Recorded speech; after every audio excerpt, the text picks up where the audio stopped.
So in the last video lecture, we discussed how we go about identifying propositions. In the current lecture, we're going to dissect propositions in a little more detail. Now, as I've indicated several times in the past, there are various types of propositions. And what we're going to do today is study the various types of propositions that exist. In particular, we're going to cover two broad classes. And we're going to actually spend a lot of time later in the semester on both of these.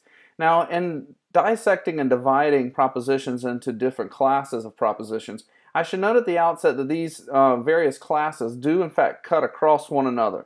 So you might be scratching your head later on saying, wait, well, is this class of proposition a kind of this proposition? And the answer to that question might very well be yes. So we'll cross that bridge when we get to it. But there are going to be different types of propositions that we discuss today. And one type of proposition that's going to be very important for us, and we've seen a lot of instances of this in the past, are what we call categorical propositions. And basically a categorical proposition is a proposition which states whether members in one class are included or excluded from members in another class. So these are propositions we make about classes or groups of things. And stop for a second and think about how often we talk about groups of things. You know, if I say these carrots are good, well, I'm talking about a class of things right there, right? I'm talking about this class of carrots. Or if I say no cat is a dog, well, I just talked about two different classes of things, cat and dog, or cats and dogs, I should say. And a lot of language that we use, we're actually talking about classes of things, whether we're restricting the referent of our term, where say these cats are feral. Well, notice that's a phrase right there where I'm restricting the class. But I am talking about a class of things. These cats that presumably I would be, identifying or pointing to. So let me give you a couple of examples of what I'm talking about. And if it hasn't been clear already, when we talk about a class of things, we're referring to a group of things that are unified by some kind of common attribute. Now, I should stop here for a moment, because the reality is we can classify things, put things into groups according to any method we so choose. For instance, here's a class of things. The coffee cup on my desk, an ink pen in Vladimir Putin's hand, and your left shoe. I mean, that's a class of things, but it's not a particularly helpful class of things. It's a group of things, but it doesn't seem to have any kind of common attribute. Typically, when we're talking about useful classes of things, we group things on the basis of some common attribute. If I say cats, well, presumably there's an attribute or a group of attributes that these individuals possess. If I say dictators, right, well, that's a class of things right there. And presumably they all have some kind of commonality in order for them to belong to that group. If I say students, well, that's a class of things as well. And presumably they have some kind of common attribute. So when we're talking about classes moving forward, we are going to be talking about groups that are unified by a common attribute. And here's an example of a categorical proposition. All whales are mammals. Now, go back to the definition I stated at the outset. I said propositions which state whether members in one class are included or excluded from another. And notice here I'm talking about two classes of things. I'm talking about whales and I'm talking about mammals. And I am actually telling you that all whales belong to the class of mammals. So a categorical proposition, it states membership of one group in another. All whales belong to the class of mammals. No whales are reptiles. Again, I'm talking about classes of things. Whales is one class, reptiles is another, and I'm stating a relationship here of complete exclusion. And the first sentence I actually said, I stated a relationship of complete inclusion. Well, here's a relationship of total exclusion of one class from the other. Some whales are orcas. An orca, if you didn't know, is a type of whale. But an orca represents a class of things. Whale is a class. And here I'm stating a relationship of partial inclusion. And here, some whales are not orcas. Partial exclusion. And as I've said, when we're talking about the two terms that are represented here, we could have multiple terms. we're describing classes of things. In any kind of categorical proposition, you're describing classes of things. And I do want to highlight here, and the reason I'm highlighting this, it'll become important later on, is that right here we're talking about a class of things, and here we're talking about a class of things. And it's going to be important that we get a little clear on some of the language here, but the term that occurs before, you might say we'll get to the language later on, but before the verb of being here, are, this is going to be the subject term, and this is going to be what we call the predicate term.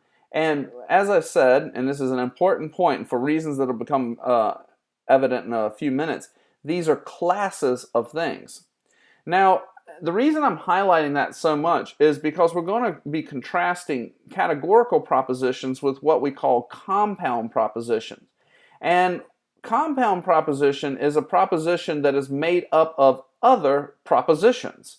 So if you have, you might say like a proposition and then it has smaller propositions within it, then it would be a compound proposition.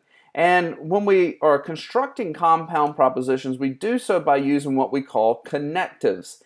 Now, this is a term of art. It's a term that we're going to use in logic class, connective. I think ordinarily you would think of this as the word conjunction. You guys might remember learning in grade school about conjunctions, and you know, conjunctions would be like and, but, or. We're not going to use the word conjunction that way. I know this is a little annoying, but we're actually going to use the word conjunction, and this will happen in a few weeks from now, specifically to refer to and. We're going to use a broader term, connective, and a connective is any kind of word or phrase that joins two propositions together. So if you have the word and, or, if, then, if and only if, although, but, all of these are connectives because they're joining two propositions together. So let me give you some examples. I ran to the theater and I saw a movie. Notice the connective appears right here. And then we have two propositions. I ran to the theater. That is a proposition by itself because remember I said propositions express a complete thought. They have a subject and verb. Well, you have a subject right here, you have your verb here, and it expresses a complete thought. I saw a movie. Again, expresses a complete thought, has a subject and verb. These are two propositions. I'll use this language in a moment. We're actually going to call these atomic propositions. These are two atomic propositions that are joined by a connective. If John gives Sarah $100, then she will be happy. Notice here again we have our connective. If, then, and it's joining a proposition. John gives Sarah $100. That's a proposition unto itself. It has a subject, a verb, expresses a complete thought. She will be happy. That could occur by itself as an individual sentence. It expresses a proposition. And the connective, if then, is joining them together. LeBron will win the MVP or Steph Curry will win the MVP. Yet again, we see our connective and our two propositions. The Cavs will win the NBA championship if and only if LeBron plays well. So again, we have two propositions that are being joined by a connective to form a compound proposition. And notice here that the two terms that occur, the one occurs before the connective, the one that occurs after it, these are component propositions. And you know, I was saying this a second ago, but notice here, this that occurs in the brackets, that's an actual proposition. Go back a couple slides. Whales is a class. That is not a proposition. You don't just say whales, and that's neither true nor false by itself. This entire statement, all whales are mammals, that is a proposition. There are no component propositions here. Whereas with these kinds of sentences, these compound propositions, they are actually constructed out of like I said, other propositions. And you could have a really complex compound proposition. You could have the component propositions actually themselves be compound propositions. So I could say, I ran to the theater and saw a movie, or John ran to the theater and saw a movie. So there we have, you know, a lengthy compound proposition which is actually made up of other compound propositions. So this is a really important point to distinguish these two types of propositions. On the one hand, we have these propositions that are talking about inclusion or exclusion of classes of things versus compound propositions, which are actually attributing relationships between component propositions, other propositions. And I know I've said this already, and I keep repeating it, and I hope I'm not belaboring the point here, but I do want to just bring it up as a point of contrast so you can see it very clearly represented, the difference here. This is going to be important for a number of reasons, and I hope I'm not getting too ahead of myself here, but the big reason this is going to be important is because we actually have different kinds of logics that exist for the different propositions. If we're talking about categorical propositions, we're going to have one kind of logic, and if we're talking about compound propositions, we're going to have an entirely different kind of logic that exists. Now, I'll get to that in a second, but I do want to define a term I used a moment ago, which was atomic proposition. And this is basically a proposition that lacks any connective. So here's an atomic proposition. I saw John. That's an atomic proposition. There's no connective. Lee surrendered at Appomattox. Right? There's no connective. And again, when you're talking about connective, you're thinking and, or, if and only if. Those sorts of phrases or terms that actually join propositions together. Abraham was the 16th president. Abraham Lincoln was the 16th president of the United States. This pizza is delicious. Actually, even all whales are mammals. That would be an example of what would be called a categorical atomic proposition. That's how I said these classes of propositions cut across one another. Smart students love taking logic. Not only is it true, but it's also an atomic proposition. Now, I want to give you guys some examples of component proposition and help you try to identify, I'll talk a little bit about identifying the component propositions in a compound proposition. Now, here's a sentence. Despite what critics think, The Dark Knight Rises is not a good movie. Now, stop here and think for a second. What are the component propositions of this? Despite what critics think, The Dark Knight Rises is not a good movie. And you might think, well, hey, one component proposition is despite what critics think. But that's actually not a component proposition. Despite what critics think is not a component proposition. Why? Well, think about that for a second. What is despite what critics think saying? Is it forming a complete thought? No, it's not forming a complete thought at all. It doesn't contain both a subject and a verb. So that's not a proposition unto itself.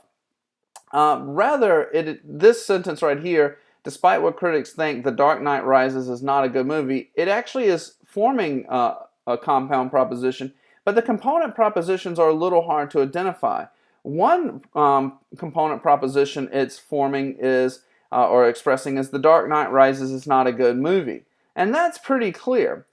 But, as I said, despite what critics think is not a proposition unto itself.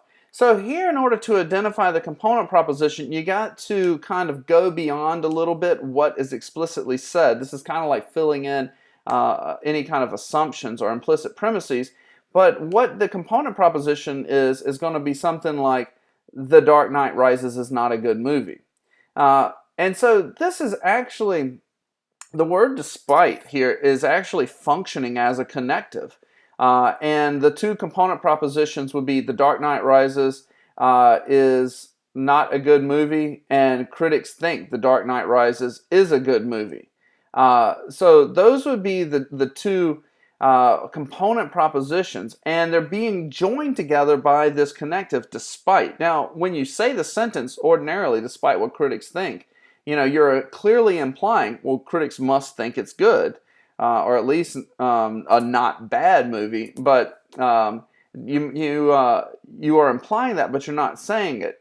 Rather, what you're doing is you're taking this incomplete thought and you're indicating a more complete one by the use of the word despite. And that word despite is actually functioning as a connective to join the more complete but implicit thought with the complete thought that you actually express. So all that might be confusing. Just look at the sentence and read it and say and ask yourself, despite what critics think, does that form a complete thought? And the answer should be no.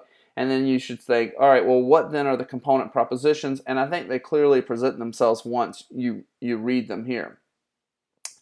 Now, why in the world should we care about propositions? Why go to all this trouble? I mean, a lot of this seems nitpicky and needlessly nitpicky and trivial. Why care about propositions? Well, I'm going to give you 3 reasons why I think it's important and why we're going to be studying them. But one is just to be able to state equivalency between various propositions. When we talk ordinarily, we'll say things in one way and you're like, wait, I said X, John said Y, but maybe sometimes X and Y are equivalent. And we need to know that, especially when we're trying to understand others, when we're trying to assess what they said, when we're trying to analyze what they said. We have to know if what they said is actually equivalent to something else a lot of times. So suppose someone says, I'm not going to the mall. Well, what exactly are they saying here? Well, that is equivalent to saying, I am going to the mall. All right? To say I'm not going to the mall is equivalent to saying I am. So here we have 2 different sentences, but they actually express the exact same proposition. I'll give you another example. John can't play drums or guitar. What are you saying here? John can't play drums or guitar. Well, that's actually equivalent to saying John can't play drums and John can't play guitar.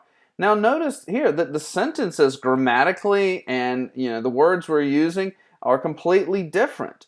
Not completely, but very different. And nonetheless, despite the grammar of the 2 sentences being different, despite the fact that the words being used are different, we nonetheless are expressing equivalent propositions. Notice that the connectives in the 2 are different. In the first one I use the connective or, and the second one I use the connective and nevertheless we are expressing the exact same proposition. There's another reason that's going to be really important for studying propositions, which is sometimes it's going to be crucial that we're able to state logical dependence between propositions. You might have heard people say something like the following. They'll say, well, if you're saying X, but if that's what you're saying, that implies this other thing is true. Or if you're saying this is false, that means this other thing over here must also be false. And this is going to be something in the next class we actually talk about. Actually, I'm sorry. I think in the next class we're going to talk about is if one proposition is true, what other propositions must also be true. This is something sometimes called logical commitment, or just logical commitment. Like if you believe X or you say X is true, what else are you logically committed to? This is going to be something that we talk about. Sorry. For instance, if I said, well, actually, I'll save it for next class, but logical dependence between propositions. And finally, and I've alluded to this already, is this is going to be really important because as we move forward, different types of logics exist for the different types of propositions that exist.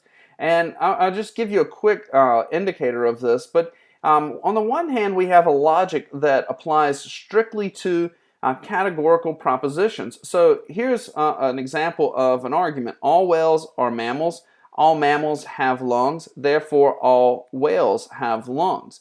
And this is an argument that's based around categorical propositions. And the conclusion is one that states complete inclusion between the class of whales and the class of things that have lungs. So this is one type of logic, and there are specific rules we have to learn and a specific way that we test validity for arguments that involve categorical propositions. You're actually going to learn several different methods for testing validity for categorical, I'm getting ahead of myself here, but categorical, what are called syllogisms, but for right now we're just going to call them arguments. Then here's another argument. If something is a whale, then it is a mammal. If something is a mammal, then it has lungs. Therefore, if something is a whale, then it has lungs. Now you might think, well, these things seem like they're saying the same thing, but technically they don't, or they're not quite anyways. Notice that here, The terms that appear, whales and mammals, those are not propositions. Those are terms that refer to classes. But something is a whale, that is a proposition. It is a mammal, that is a proposition. And notice the conclusion down here. Something is a whale, it has lungs. This is stating a logical relationship of dependency between this proposition and this proposition. This is not. This is stating a relationship of class inclusion. Now, I know there's an obvious connection between the argument over here on the left and the argument here on the right. But as we're going to learn, there are different kinds of rules we apply when we're dealing with what we call categorical logic versus propositional logic. And you can see why we call one categorical logic and why we call one propositional logic. The logic on the left is logic that involves categorical propositions. It involves propositions about classes of things.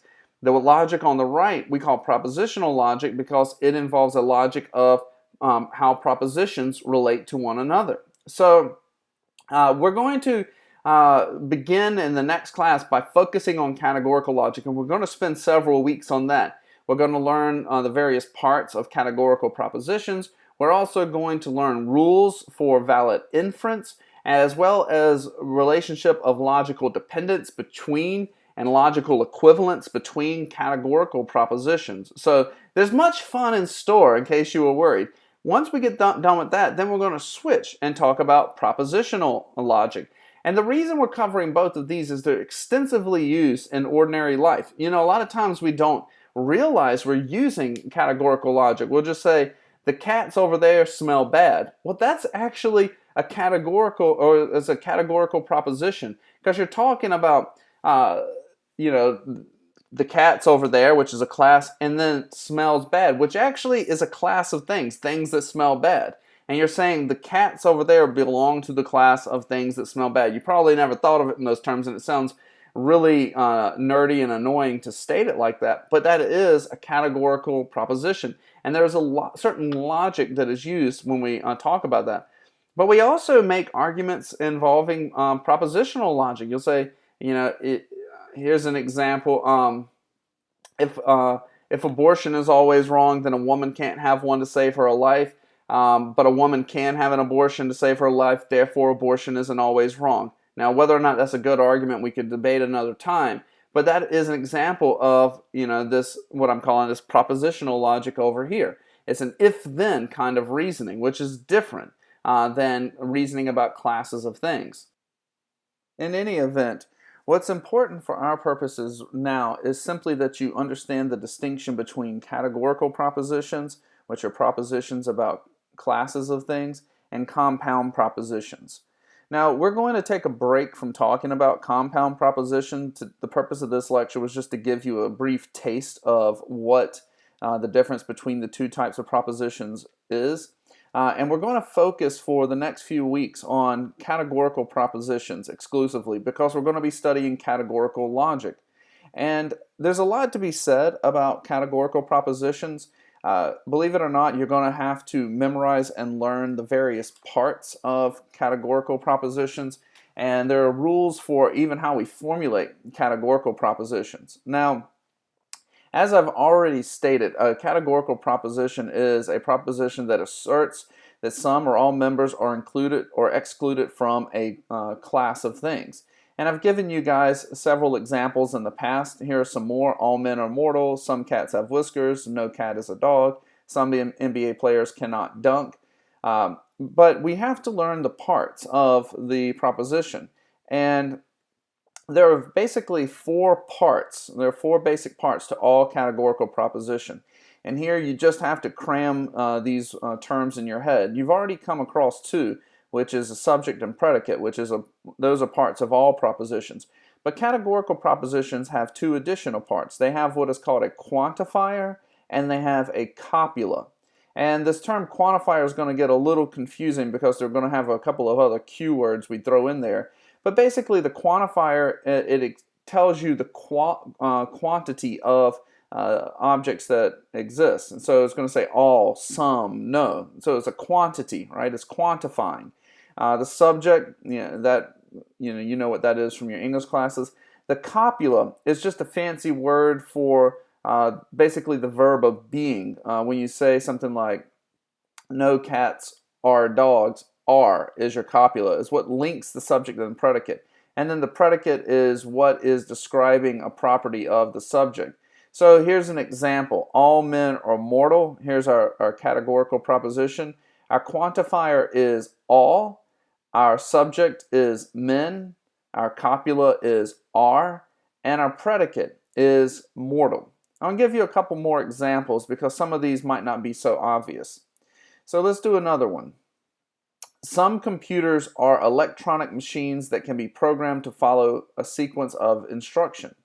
What do you think the quantifier is? Well, hopefully you said the word some. That's correct. Excuse me.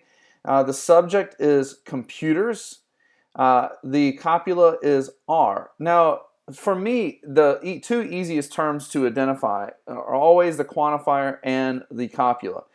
You can just look, at the very beginning of the sentence and it'll say some, or no, or all. That tells you what the quantifier is. Then you can scan the sentence and look for the verb of being, are, and are or is going to be the term, and you can find that, and then whatever is not a part of the copula and to the left of the word are, but that is your subject. Well, as it turns out, whatever is to the right of the copula, that is going to be your predicate, and your predicate might not necessarily be a single term. And I'm building up to all this to say that in this case, the predicate is electronic machines that can be programmed to follow a sequence of instructions. Now keep in mind, I'd said that categorical propositions state inclusion or exclusion of classes of things. And here, look at the predicate, electronic machines that can be programmed to follow a sequence of instructions. That is a class of things. I assume that not all electronic machines can be programmed to follow a sequence of instructions. I don't know. Is a desk lamp an electronic machine? I don't know. I'm guessing there have to be electronic machines. I don't know. Maybe an electric motor or something. All right, it doesn't follow a sequence of instruction. You just pass a current through it and it spins around. But there are electronic machines that can be programmed to follow a sequence of instruction. That is actually your predicate, and it names an entire class. So keep in mind that the subject and the predicate, they're not necessarily single words. All the examples I've given thus far, actually not all, most of them have been, like all whales or mammals, and you had just a single term for your subject and predicate, but that's not necessarily the case. Let's do another example. Some baseball players are not good athletes. So here your quantifier is some. Here your subject is baseball players. And here's one that's going to be tricky because your copula is actually are not. Remember the way I defined copula earlier. I said it links the subject and the predicate. And here, what is linking the subject and the predicate, and I should go ahead and put that up there, but your predicate is good athletes. And so what is linking good athletes with baseball players is actually are not. And this is something you just may have to memorize, but whenever you have a categorical proposition like some S are not P, you're just gonna, and I used S for subject and P for predicate there, but some S are not P, you'll just have to remember that S is your subject, P is your predicate, and are not, in that particular case, is your copula. Okay. So those are the four parts of categorical propositions. You have your quantifier, your subject, your copula, and your predicate. Now, as you've seen already, there are basically four types of categorical propositions, and these are categorized according to the different quantifiers that we use. So the four quantifiers we have are all, some, no, and then we have some, not. So those are the four types of categorical propositions. And you may have noticed that these differ. There are two different types of these four. And we have some that are affirmative and some that are negative. And we refer to the quality of a categorical proposition whereby it's either affirmative or negative as the quality. So if I were to say, what's the quality of this categorical proposition? You would say either it's affirmative or it's negative. We also have the quantity of a categorical proposition. And this refers to whether or not it's universal or it's particular. So if you notice the propositions listed at the top, some say there's one that says all and there's one that says no. And these are universal because if I say all S or P, well, I'm talking about every single S in the world. If I say no S or P, again, I'm talking about every single S in the world. So those are universal in scope. The quantity, the number is universal. Whereas if I say some S or P, well then I'm not talking about all S, I'm talking about some. Or if I say some S or not P, again, I'm not talking about all of them, I'm talking about some. And we refer to categorical propositions in which you're only talking about some as particular categorical propositions. So here, I told you we had some more Q words coming because we have the quantifier. The quantifier is going to be all, some, or no. But then we can ask, well, this proposition here, what is the quality of it? And this one would be affirmative. Same thing here, the second one, some S or P, I'm affirming. I'm saying it is the case that some S or P. So that would be affirmative. 3 and 4, however, are negative. And you can see that because they're saying no or not. And we can also distinguish these categorical propositions as to whether or not they are universal or particular. So we could distinguish them according to their quantity. Now for me, the way I remember it, I always get a little confused. I'm like, quality, quantity. Quantity is easier for me to remember because I know the word quantity means number, or I think of it in terms of, as a synonym for number. And so I just remember, okay, well, if we're talking about number, then we're either talking about universal or we're talking about particular. And then quality, as I always just remember, is that other thing. And so quality is going to be either affirmative or negative. So here's just a quick chart so you can see the difference in how we can create a taxonomy of these different propositions. So on the one hand, we have the broadest sort. We have categorical propositions, and then we have we can have universal or we can have particular. And then under each universal under universal, we can have affirmative or negative, and under particular, we can have affirmative or negative. So I know this is a lot of information, but none of this I think is that difficult. It's just a matter of cramming this and memorizing it. Here's another chart that just lists everything I said previously. I have one more bit of information to add, but I'll come to that in a second. But you notice we have here universal affirmative, all S or P, and that's always going to be universal affirmative. If I say, for instance, universal negative, well, universal negative is going to be right here. Universal negative, no S is P. Notice here, this is the only categorical proposition in which you use the word singular is, because grammatically, if you write no S, R, P, I'm not going to cavil too much about that. But technically speaking, grammatically, it should be no S is P, though I think I probably say from time to time no S or R, P. Particular affirmative is always some S or P. Some S or not P, again, that is always going to be particular because it's some, and negative because of the not. Now, we have abbreviations for each of these propositions, and we refer to these abbreviations as stating the form of the proposition, and it just goes simply A, E, I, O. I know, very creative, right? But I just always remember start here with all S or P and then go to the right and then crisscross down to the left and then back to the right. So you kind of form a Z. And just remember A, E, I, O. And if you can remember that, if I say, state an A proposition, you'll just know all S or P. Or an O proposition, some S or not P. Or E is just no S is P. I, some S, R, P. And you might be wondering, why in the world would we learn this? Well, it's actually going to become important later on. But for right now, this is just information you'll have to kind of cram and memorize.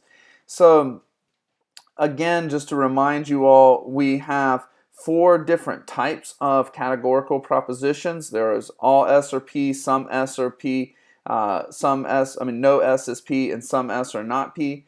Then not only do we have 4 types of proposition, but we can describe or identify different properties of propositions. Some propositions are universal, either propositions whose quantifier is all or no. Some propositions are particular, if there's some or some not. Some propositions are affirmative, as in all or some. And then some propositions are negative, either no S is P or some S or not P. And then finally, we have these 4 abbreviations or 4 forms, A, E, I, and O. All right, now that much is, I don't think, too terribly difficult, because it's just a matter of remembering all those terms and kind of cramming that. Here's where things get a little trickier, because in ordinary English, you don't often hear people going around saying things like, all men are mortal, or hearing someone say, I mean, maybe you'll sometimes hear it, but you don't. Those 4 ways of structuring sentences: the all men are mortal, no man is a woman, I don't know, no fish is a reptile. Actually, that's not true. No fish is a mammal. You don't often hear people talk like that. Or those. Let me rephrase that. Those aren't the only ways you hear people talk. People will just sometimes say things like "men are mortal," or "every man is mortal," or "there are no men who are not mortal." Right? And these are grammatically different ways of saying these same sentences that we've been talking about. But for us, we can't just allow, in order to do logic, students or people who are doing logic, or any kind of body, anyone who's doing logic, to just formulate the sentences any way they want, because then it would just be too much variation. So we're going to have a certain kind of standardization. It's kind of like with English grammar. There's no such thing as incorrect speaking. As long as someone understands what you're saying, you've spoken correctly. But we have grammar just to have standards, so that we can communicate with each other, because over time, language evolves, and if you didn't have standards, then after 200 years, people who grow up in, I don't know, Norfolk, Virginia wouldn't be able to communicate with people who grow up in Anchorage, Alaska, just because languages would be evolving so much. So we have these standards to have communication, and they're somewhat conventional. And so something similar occurs in logic, where we have these standards that are somewhat conventional that we impose just so that we can communicate with one another and have a more efficient way of analyzing and evaluating arguments. And so for us, we're going to have to put these either covert or explicit categorical propositions into what is called standard form. And standard form for a categorical proposition is just quite simply: quantifier comes first, then the subject, then the copula, and then the predicate. And as far as this goes, we're going to have 4 quantifiers that we use. It's going to be all, no, some, and some not. You'll notice that in the sentences I have up here, the very first one, it omits a quantifier. There isn't one. It doesn't say all. The second one uses a non-standard quantifier, every. Notice the third sentence, it says, there are no men who are not mortal. So there, again, that doesn't follow this form of quantifier, subject, copula, predicate. So it's combining, it has 2 negatives that are occurring in it. So we have to translate each one of these sentences into standard form. And this can be a little tricky at times, so we're going to walk through a couple of these. But this is a quick chart to show you how exactly a proposition will look when it's put into standard form. It's going to be just as it says up here: all, first the quantifier, then the subject class, then the copula, then the predicate class. And as far as this goes, I mean, it's pretty, it's universal the way this is going to be applied. But what's going to be difficult is taking a standard English sentence it's going to be sometimes difficult to take a standard English sentence and convert it into this form. So let's try to do some of that. Well, there's going to be several rules that you have to follow. And the first rule is the subject must come before the predicate. And I've already said this, but I want to give you some examples. So look at this sentence. In the middle of the table were some pears. Now, what is the subject of this? Hopefully you said pears. And in order to put this in a standard form, we're going to have to rearrange this. And we're going to have to say some pears were in the middle of the table. So the subject must come first. Notice here the quantifier actually came in the middle or towards the end of the sentence. The quantifier was some right here, and we had to put that first. But we're focused on the rule number 1, which is the subject must come before the predicate. So you'll have sentences that occur like this, where the subject maybe comes at the end. You have to rearrange it and throw the subject towards the middle. I mean, sorry, by the subject. I meant to say you'll have where the subject comes at the end. Sometimes the subject comes towards the middle, but you have to rearrange it and put the subject first, or at least before the predicate, I should say. Rule number 2. This is probably the most tricky rule, but the subject and predicate must name a class of things. So look at this. All whales are large. Now, whales is clearly a class, but does large name a class? You say the class of large? Large is an adjective. Large is not a noun. This is really important. Remember, nouns are person, place, thing, or idea. Large, is it a person? No. Place? No. Thing? No. Idea? No, not an idea. Large is an adjective. It describes a person, place, thing, or idea.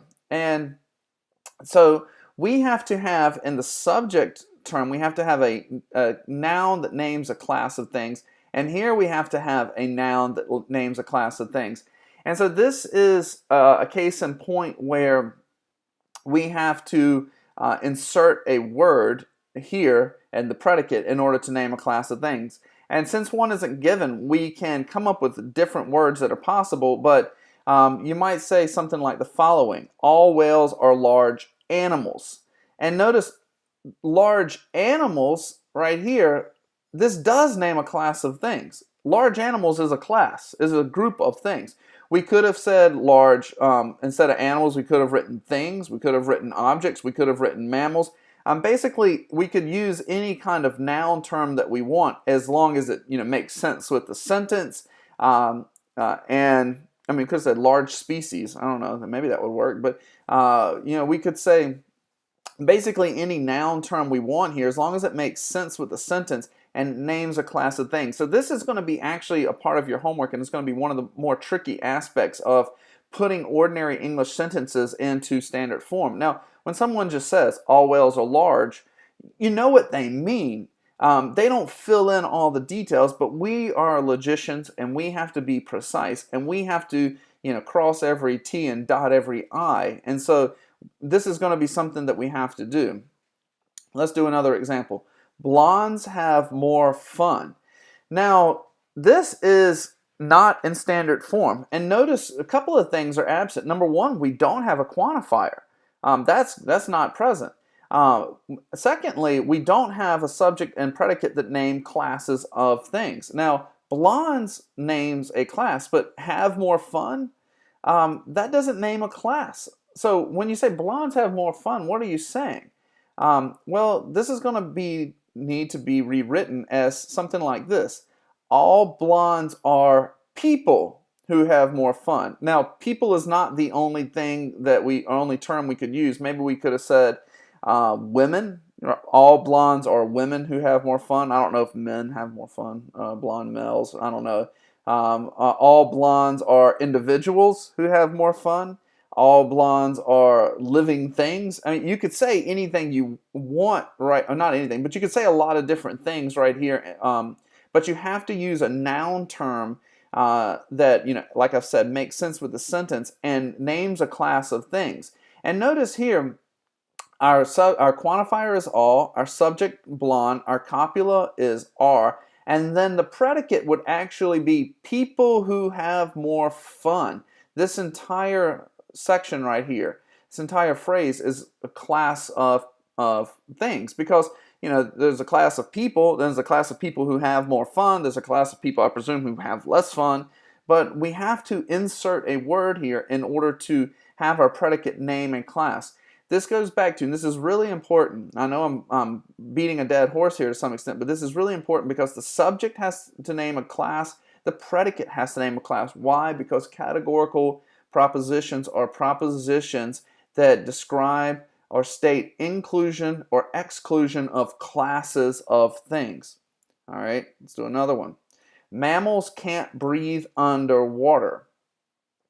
Now, this is a tricky one because A, we don't have a quantifier, and that's stated at the beginning of the sentence.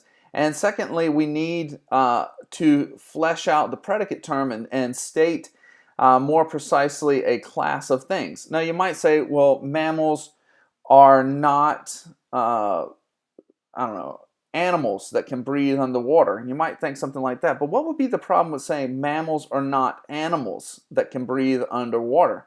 Notice you did add the word animals in that case, and you said stated a class of things. The problem if you say mammals are not animals, you're not putting your predicate, your quantifier first. You have to have the quantifier come first. You might say, well, all mammals are animals that can't breathe underwater, but notice that that wouldn't be in standard form if you said all mammals are not, because that's not one of the 4 standard propositions that we have. We don't have any that say are ... not. All ... not. That's not what we say. It's not all not. It's just all S are P, no S is P, some S is P, some S are not P. So we're going to have to state this. This is a universal negative. So we're going to have to write it as no. That is going to be our quantifier. And it's going to be no mammals is a thing or animal or object that can breathe underwater. You can't put all and then are not here because that's not one of the 4 standard categorical propositions. The 4 standard are all S are P, no S is P, some S are P, some S are not P. So those are going to be the 4 standard categorical propositions, and everything has to be framed in terms of one of them. All right, so I know that's a bit difficult. The good news is you'll have some homework on this, so hopefully that'll help you out a little bit. But before we conclude this video lecture, I have to talk about what are called singular propositions. Now, we've already talked about particular. Now, particular propositions are basically propositions that are, use the quantifier some or some not. But a singular proposition, it is actually a proposition which names a single person, place, or thing. New York is a large city. Tom is a good baseball player. I am not a coward. The third car in the lot is a clunker. And you might wonder, well, how exactly do you frame these or rewrite these as one of our standard categorical propositions? Would you say some, New York is a large city? Would you say all, no? You have to use one of the standard quantifiers, all, some not, or no. So how would you say these statements right here, which refer to singular individuals, how would you frame these as, or state these or rewrite these in terms of our standard 4 categorical propositions? And historically, what has happened and what we do in logic is we rewrite these as universal categorical propositions. And you're like, what? That doesn't make any sense. All or no, a universal?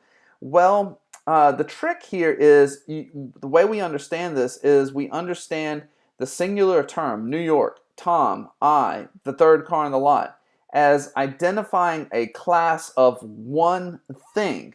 And so you guys are going to think this is terribly obnoxious, but there's a good reason for this, and you're just going to have to trust me on the matter for right now. But this is how you'd rewrite the first sentence.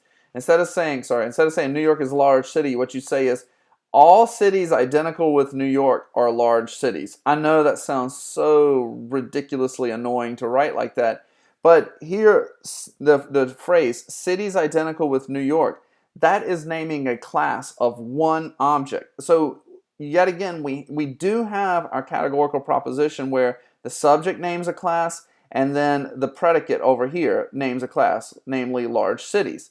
Tom is a good baseball player, same thing. All people identical with Tom are good baseball players. I am not a coward. In this one, notice that we have the negative, so we can't use all. We can't say all no. So we're going to have to say no. No person identical with me is a coward.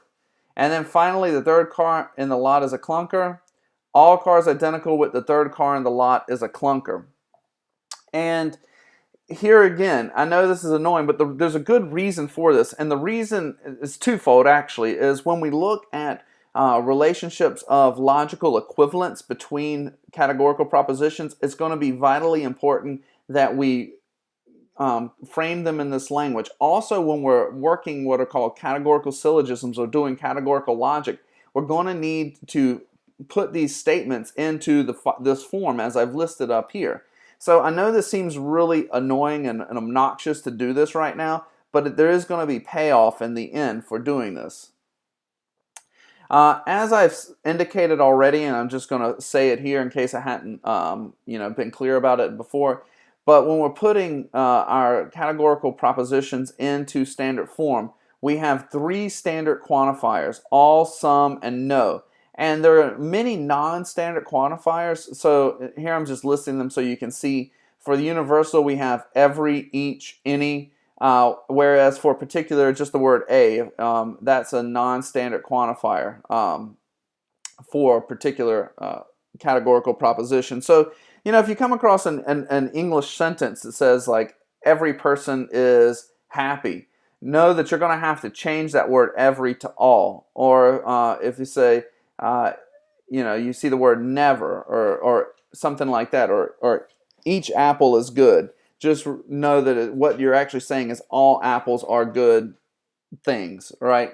So you'll have to translate these non-standard quantifiers into standard ones. Well, here's your homework assignment for next time. I'll put this on Blackboard for you to see. There's also reading associated with this, and I don't have it listed up here, but I will write that for next class.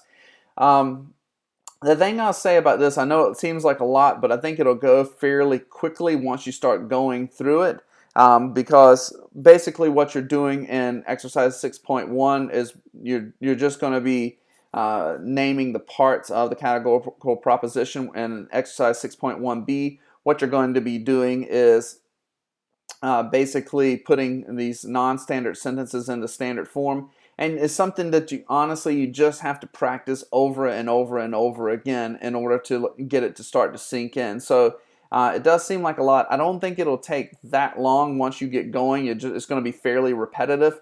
It's kind of like in the Karate Kid when Mr. Miyagi had Daniel just keep doing the same thing over and over again so he could learn certain motions. That's why I'm having you do a number of these exercises, just because it just has to sink in order for you to really start to grab an intuitive grasp or develop an intuitive grasp of this.